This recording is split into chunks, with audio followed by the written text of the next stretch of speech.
segue comigo aqui, ó. Determinação de preço através do ponto de equilíbrio. Nós vamos determinar 3 preços para atingir o ponto de equilíbrio contábil, zerado RE, um preço para atingir o ponto de equilíbrio econômico, para gerar o lucro esperado, a meta, e o ponto de equilíbrio financeiro que nós vamos aprender aqui agora. Então, para isso, eu vou apresentar para vocês os dados dessa empresa, que nós vamos fazer na prática. Ó, vamos imaginar que ela tem um produto que o custo variável é 6, o custo fixo é 40, e a gente quer determinar o preço de venda. O patrimônio líquido dessa empresa é de 100 mil, do qual ela espera um retorno, né? Espera aí uma taxa mínima de retorno de 10% ao ano. Quando ele fala isso, que ele quer um retorno de 10% ao ano, é porque ele espera um lucro de 10 mil reais no ano. Né? Então, ele determinou a meta de lucro, 10 mil reais. E aí ele traz aqui uma questão importante para nós calcular o ponto de equilíbrio financeiro. Ele fala sobre a depreciação. Ele diz que dentro desse custo fixo de 40 mil ao ano, dentro desse custo fixo, 8 mil reais é depreciação.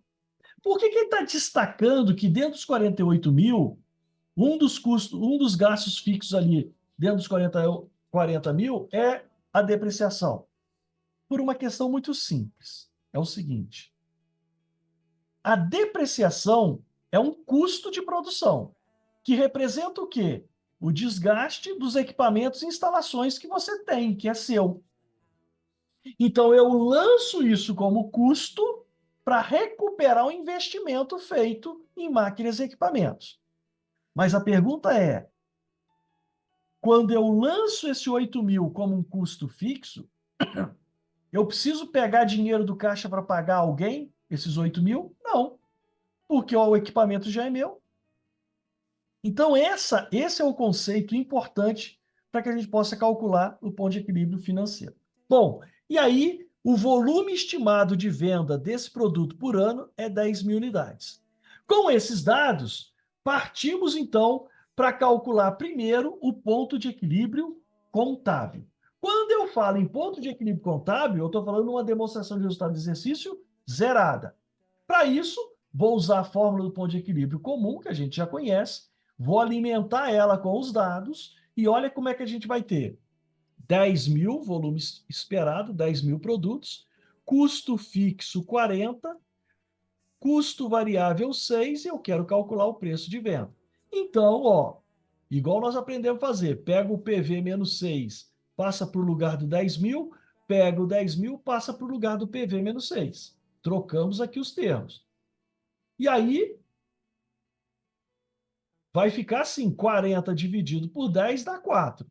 Aí ficou PV menos 6 é igual a 4. Logo, preço de venda a ser praticado, 10 reais. Bom, se eu praticar o preço de 10 reais vendendo 10 mil produtos, zera a demonstração do resultado do exercício, é o que nós vamos provar aqui agora. Ó. 10 mil produtos vendidos a 10 reais cada um, que é o preço que nós achamos, dá 100 mil de receita. Custo variável, 10 mil produtos, eu gasto 6 para produzir cada um, 60. O custo fixo é 40, aí, ó, ponto de equilíbrio. Legal. Então, precificamos esse produto para empatar. Para empatar, eu preciso praticar um preço de 10. Agora, pensa comigo. Se você é dono de um negócio, você não está ali para trocar cebola. Você investiu e quer, né, pelo menos juros sobre o capital próprio que você investiu na empresa. Você quer um retorno, você quer uma rentabilidade. Então, agora nós vamos precificar com uma meta de lucro, com uma meta de investimento. Então, é lógico que o que nós calculamos antes significa um resultado contábil zerado, que é ponto de equilíbrio contábil, mas não remuneraria o capital do sócio. Então, para remunerar o capital do sócio, o que nós fazemos? Incluímos na forma do ponto de equilíbrio, como já fizemos no vovô várias vezes, o custo de oportunidade ou lucro. Ou lucro, né? Custo de oportunidade ou lucro. Então, no nosso exemplo, A empresa quer ter um lucro de R$ 10.000. Lucro de R$ 10.000. Então, lá vamos nós. Custo fixo, variável, volume e lucro. Aí, vamos montar a fórmula. Ó, 10.000 produtos, 40 é o fixo, 10 é o lucro, 6 é o variável. Trocando 10 pelo PV menos 6 e somando 40 mais 10, legal. E aí eu fiquei 6, PV menos 6 é igual a 5. Logo, preço a ser praticado, se eu quiser um lucro de 10.000, eu preciso praticar o preço de R$ 11. Vai dar? Vamos ver. 10.000 produtos vezes R$ 11, 110.000. 10.000 produtos vezes 6, que é o variável, 60. E o fixo 40, olha lá. Ok. Gente, para esses dois primeiros exemplos, que nós determinamos preço de venda, um para zerar e o segundo para ter lucro de 10.000. Esse a gente já tinha feito várias vezes, esse tipo de cálculo para o vovô. Agora vem a novidade, que é o ponto de equilíbrio financeiro. No ponto de equilíbrio financeiro, qual a nossa preocupação? Qual o mínimo preço que eu posso praticar para não faltar dinheiro no caixa? Para eu não passar vergonha e deixar de pagar ninguém. É essa a intenção. Então, o que eu vou fazer? Eu vou usar essa fórmula. Eu vou calcular os 10.000 produtos, que é a quantidade, vai ter que ser suficiente para pagar os gastos fixos menos o gasto não financeiro. E o que eu chamo de gasto financeiro? Aquilo que está contabilizado como um gasto fixo do mês, porém não representa saída de caixa imediato. Gente, então pensa comigo. Quando eu pegar a relação de gastos fixos do mês da empresa, a depreciação vai estar lá. E eu não preciso pagar a depreciação a ninguém. Quer ver outra coisa também?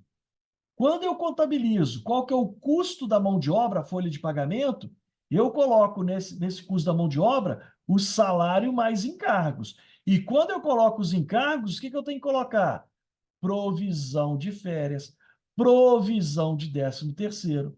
Não é isso? Então pense comigo, nós estamos em pleno fevereiro. Quando você vai pagar o 13º? Só em dezembro. Ou seja, no próximo mês, você não precisa pagar esse 1/12 de 13º que você está provisionando como gasto desse mês. Então, quando eu vou calcular o ponto de equilíbrio financeiro, eu devo pegar a relação de gastos fixos da empresa e analisar quais seriam os gastos não financeiros que eu poderia excluir num curto espaço de tempo. Só para chegar a qual o preço mínimo que eu posso praticar para não faltar dinheiro no caixa no próximo mês. Mas se eu praticar esse preço por muito tempo, a máquina vai ficar obsoleta, eu não vou ter dinheiro para trocar. Vai chegar o 13º, eu não vou ter dinheiro para pagar. Então, isso é em extremo qual o menor preço que eu posso praticar, que mesmo praticando esse preço não vai faltar dinheiro no caixa. Legal? Então, no nosso exemplo, dentro dos 40.000 de fixo, eu tinha depreciação de 8.000. Então, montando a nossa fórmula, vai ficar assim, ó, 10.000 produtos, vai ter que ser suficiente para pagar os 40 de fixo, menos a depreciação, que eu não preciso pagar, que é os 8.000, menos a depreciação. Dividido PV menos 6. Trocou o PV menos 6 pelo 10, e aí subtraiu 40 menos 8, 32. 32 dividido por 10 dá 3,20. E aí, PV menos 6 mais 3,20, olha lá, 9,20 é o menor preço. Se eu praticar esse preço de 9,20 com 10.000 produtos, como é que vai ficar? Olha só como é que fica. 10.000 produtos vezes 9,20 dá 92. 10.000 produtos vezes R$ 6, que é o variável, 60.000. E o fixo 40 vai me dar uma demonstração de resultado de exercício negativa em 8.000. Mas, o que é 8.000, não é a depreciação? Ou seja, os 92.000 vai ser suficiente para você pagar todo mundo que você precisa pagar no próximo mês. Você só não vai guardar o dinheiro da depreciação. Legal? Então, gente, preste atenção no seguinte. Para esse produto, então, nós calculamos 3 preços. 3 preços.